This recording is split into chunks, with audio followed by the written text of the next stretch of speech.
إن الحمد لله نحمده ونستعينه ونستغفره ونؤمن به ونتوكل عليه ونعوذ بالله من شرور أنفسنا ومن سيئات أعمالنا ومن يهده الله فلا مضل له ومن يضلله فلا هادي له وأشهد أن لا إله إلا الله وأشهد أن محمدًا عبده ورسوله. أعوذ بالله من الشيطان الرجيم. بسم الله الرحمن الرحيم. يا أيها الذين آمنوا اتقوا الله حق تقاته ولا تموتن إلا وأنتم مسلمون. يا أيها الناس اتقوا ربكم الذي خلقكم من نفس واحدة وخلق منها زوجها وبث منهما رجالا كثيرا ونساء واتقوا الله الذي تساءلون به والأرحام إن الله كان عليكم رقيبا. يا أيها الذين آمنوا اتقوا الله وقولوا قولا سديدا يصلح لكم أعمالكم ويغفر لكم ذنوبكم ومن يطع الله ورسوله فقد فاز فوزا عظيما. أما بعد فإن خير الحديث كتاب الله وخير الهدي هدي محمد صلى الله عليه وسلم وشر الأمور محدثاتها وكل محدثة بدعة وكل بدعة ضلالة وكل ضلالة في النار. وقال تعالى: قل هل ننبئكم بالأخسرين أعمالا الذين ضل سعيهم في الحياة الدنيا وهم يحسبون أنهم يحسنون صنعا. محترم بزرگان دین، نوجوانان اسلام اور پردہ نشین خواتین اسلام، ہر قسم کی حمد و ثنا اس اللہ وحدہ لا شریک کے لیے لائق اور زیبا ہے جو اکیلا تنہا اس کائنات کے ذرے ذرے کا مالک و محافظ ہے۔ اس کے بعد تمام انبیاء کرام پر درود و سلام ہو، بالخصوص ہمارے اور آپ کے آخری نبی پر صلی اللہ علی نبینا محمد و آلہ و اصحابہ اجمعین۔ حاضرین مجلس، حاضرین جمعہ، آج کے اس خطبہ جمعہ میں اللہ تبارک و تعالیٰ کے فضل اور اس کے احسان سے جو مجھے آپ کے سامنے کتاب و سنت کی کچھ باتیں کہنے کا اللہ نے جو موقع عنایت فرمایا ہے، اس موقع پر میں جس موضوع کے تحت گفتگو کرنے کے لیے کھڑا ہوا ہوں، اس موضوع کے لیے میں نے آپ کے سامنے سورۃ الکہف کی 2 آیتیں میں نے آپ کے سامنے پڑھی ہیں۔ یعنی جس مہینے سے ہم اور آپ گزر رہے ہیں، یہ شعبان کا مہینہ ہے۔ اس مہینے کی کیا حقیقت ہے اور بدعات و خرافات جس کی شریعت نے مذمت کی ہے، ان چیزوں کو ایک یاد دہانی کے طور پر اور اپنے اعمال کی حفاظت کی خاطر ان باتوں کو آپ کے سامنے انشاءاللہ کتاب و سنت کی روشنی میں مختصر وقت میں بیان کرنے کی کوشش کروں گا۔ اللہ تبارک و تعالیٰ سے دعا ہے کہ رب العالمین ہم کو آپ کو اپنے اعمال کی حفاظت کرنے کی اللہ توفیق نصیب فرما، اور ہر طرح کے بدعات و خرافات سے اللہ تعالیٰ اپنے اعمال کو ضائع ہونے سے اللہ تعالیٰ ہم تمام کی حفاظت فرما، آمین۔ میرے بھائیو، ابھی آپ کے سامنے جو آیت کریمہ سورۃ الکہف، جس سورہ کی پڑھنے کی بڑی فضیلت بیان کی گئی ہے کہ ہر جمعہ انسان پڑھے اس سورہ کو، اور جو انسان اس کو پڑھتا ہے وہ دجال کے فتنوں سے محفوظ رہے گا، یہ حدیث نبی کریم صلی اللہ علیہ وسلم نے بیان فرمائی۔ میرے بھائیو، اللہ رب العالمین کہہ رہے ہیں کہ قُلْ هَلْ نُنَبِّئُكُمْ بِالْأَخْسَرِينَ أَعْمَالًا، اے نبی کریم صلی اللہ علیہ وسلم آپ کہہ دیجئے، قل کا مطلب آپ کہہ دیجئے، آپ بیان کر دیجئے کہ کیا میں تمہیں، حل کے معنی ہوتے عربی زبان کے اندر کیا، ننبئ کا مطلب ہوتا ہے خبردار کرنا، بتانا، آگاہ کرنا۔ تو اے نبی کریم صلی اللہ علیہ وسلم آپ کہہ دیجئے کیا میں تمہیں آگاہ نہ کر دوں، کیا میں تمہیں نہ بتلا دوں ان لوگوں کے بارے میں جو اعمال کے اعتبار سے سب سے زیادہ خسارہ اٹھانے والے ہیں، سب سے زیادہ نقصان اٹھانے والے ہیں، اور یہ لوگ جو گمراہی کے اعمال کر رہے ہیں، جس اعمال کو کہ وہ اچھا سمجھ کر، بہتر سمجھ کر، ثواب کی نیت سے ان کاموں کو انجام دے رہے ہیں۔ میرے بھائیو، یہ آیت کی ترجمانی آپ کے سامنے کی گئی۔ ان آیتوں کو سامنے رکھ کر کے یہ بات معلوم ہوتی ہے کہ عام طور پر ہمارے سماج اور معاشرے کے اندر، اس کائنات کے اندر اگر کہا جائے تو یہ بات سمجھنے میں آسانی ہوگی کہ انسانوں میں اعمال کے اعتبار سے انسان تین طرح کے ہیں، تین کیٹیگری کے ہیں۔ سب سے پہلے وہ لوگ ہیں جن کے عمل کی بنیاد ایمان پر نہیں ہے۔ یہ وہ لوگ ہیں جو شرک پر ہوتے ہیں، کفر پر ہوتے ہیں، لیکن اس حالت میں بھی رہ کر کے وہ نیک کام کرتے ہیں، اچھے کام کرتے ہیں، بھلائی کے کام کرتے ہیں۔ لہذا کفر پر، شرک پر رہنے کی وجہ سے ان کا ایمان چونکہ اللہ پر نہیں ہوتا، یوم آخرت پر نہیں ہوتا، جس کی وجہ سے ان کے سارے اچھے اعمال کیا ہوں گے؟ ضائع ہو جائیں گے۔ یہ عمل کے اعتبار سے نقصان اٹھانے والے سب سے برے لوگ ہیں۔ لہذا اللہ کے رسول صلی اللہ علیہ وسلم سے صحابہ کرام نے عبداللہ بن جدعان کے بارے میں سوال کیا۔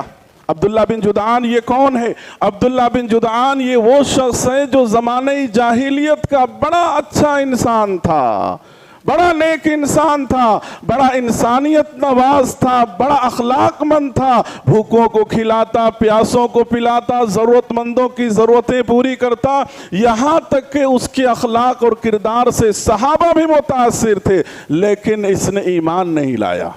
یہ سارے اعمال یہ کفر کی حالت میں کر رہا تھا، شرک کی حالت میں کر رہا تھا۔ اس نے کبھی اللہ کو اس نے اپنا رب نہیں مانا، کبھی اس نے اللہ سے یہ نہیں کہا کہ اللہ میری غلطیوں کو معاف کر دے۔ لہذا نبی کریم صلی اللہ علیہ وسلم سے سوال کیا گیا کہ اللہ کے رسول صلی اللہ علیہ وسلم، عبداللہ بن جدعان کو اس کی نیکیوں کا بدلہ اللہ تعالیٰ دے گا؟ اللہ کے رسول صلی اللہ علیہ وسلم نے کہا کہ نہیں، اس لیے کہ اس نے زندگی میں کبھی اللہ کے اوپر ایمان نہیں لایا، کبھی اس نے اللہ پر ایمان نہیں لایا۔ اگر وہ اللہ پر ایمان لاتا تو اس کو بدلہ ملتا۔ لہذا دنیا کے اندر آج بھی بہت سارے مشرک ہیں، کافر ہیں، جو کفر پر رہتے ہوئے بہت سارے اچھے کام کرتے ہیں، لیکن انہیں آخرت میں اس کے اعمال کا کوئی بدلہ ملنے والا نہیں۔ یہ لوگ نقصان اٹھانے والے ہیں اعمال کے اعتبار سے، پہلی کیٹیگری۔ دوسری کیٹیگری ان لوگوں کی ہے جو موحد ہیں، مسلمان ہیں، مومن ہیں، اللہ پر ایمان رکھتے ہیں، یوم آخرت پر ایمان رکھتے ہیں، شریعت کو مانتے ہیں، لیکن ان کے اعمال میں کیا ہے؟ ریاکاری ہے، اخلاص نہیں ہے، ہر چیز میں دکھاوا ہے۔ تو ایسے لوگوں کے اعمال کو بھی اللہ ضائع کرے گا، اور ایسے لوگ بھی عمل کے اعتبار سے نقصان اٹھانے والے ہیں۔ میرے بھائیو، ہمیں اپنی زندگی کے اندر ہم جو بھی عمل کرتے ہیں، عبادت کی شکل میں، رمضان کی عبادتوں کی شکل میں، صدقہ و خیرات کی شکل میں، نیکیوں کی ہم حفاظت کریں، ریاکاری سے، دکھاوے سے، ان تمام چیزوں سے اپنے اعمال کی ہم حفاظت کریں۔ قرآن مجید میں اللہ تعالیٰ نے جا بجا مختلف آیتوں میں کہا مخلصین لہ الدین، اپنے اعمال کو خاص کریں۔ اللہ کے رسول صلی اللہ علیہ وسلم نے کہا انما الاعمال بالنیات، ہر معاملے میں انسان کو اپنی نیتوں کی درستگی ضروری ہے۔ آج ہم اور آپ میرے بھائیوں جس زمانے میں زندگی گزار رہے ہیں، یہ زمانہ بڑا دکھاوے کا زمانہ ہے، یہ زمانہ بڑا ریاکاری کا زمانہ ہے۔ یہ جو موبائل فون ہے، آج ایک غریب کی سمجھیے ایک معمولی سے کوئی مدد کرتا ہے، 10 آدمی وہاں پہ سیلفی لیتا ہے۔ ایک آدمی سمجھیے حج عمرہ کرنے جاتا ہے، ہر قدم قدم کا سیلفی لیتا ہے اور ان تمام چیزوں کو اپنے اسٹیٹس میں رکھ کر کے اس پہ لائک اور ان تمام چیزوں کو دیکھ کر کے خوش ہوتا ہے۔ اللہ کہے گا دنیا میں تجھے یہ تمام چیزوں کی شہرت مل چکی ہے، آخرت میں تمہارے لیے نہیں بدلا۔ لہذا اللہ کے رسول صلی اللہ علیہ وسلم کی وہ بڑی مشہور حدیث جو 3 شخص اللہ رب العالمین کی عدالت میں لایا جائے گا، ایک شخص وہ جس نے اللہ کی راہ میں جہاد کیا ہوگا، جہاد کرتے کرتے وہ شخص شہید ہو گیا ہوگا، اللہ تبارک و تعالیٰ کے سامنے جب پیش ہوگا، اللہ تعالیٰ کہیں گے کہ تم نے دنیا میں تو لڑا تھا اپنی بہادری کو لوگوں کو بتانے کے لیے، لہذا آج کے دن تمہارے لیے کوئی بدلہ نہیں۔ میرے بھائیو، لہذا ہم اپنے عمل کے اندر محتاط ہو جائیں۔ کیا دنیا والوں کو دکھانا ضروری ہے؟ ہماری عبادتوں کا چرچا، ہمارے صدقہ و خیرات کا چرچا، ہماری دوسری انسانیت کے ساتھ انسانیت کا چرچا، یہ سیلفی ضروری ہے کہ یہ بتائیں؟ میرے بھائیو، اپنے اعمال کی حفاظت کریں۔ یعنی اگر ایسی صورت میں ہم اپنے اعمال کی حفاظت نہیں کرتے ہیں تو دوسری کیٹیگری جو بتائی گئی، یہ اعمال کے اعتبار سے بڑے نقصان اٹھانے والے لوگ ہیں۔ اور تیسری کیٹیگری جو عمل کے اعتبار سے نقصان اٹھانے والے ہیں، جو عمل کر کے ان کو ثواب نہیں ملنے والا ہے بلکہ ان کے اوپر جہنم کے گرم گرم پانی ڈالا جائے گا، جہنم میں وہ داخل کیے جائیں گے۔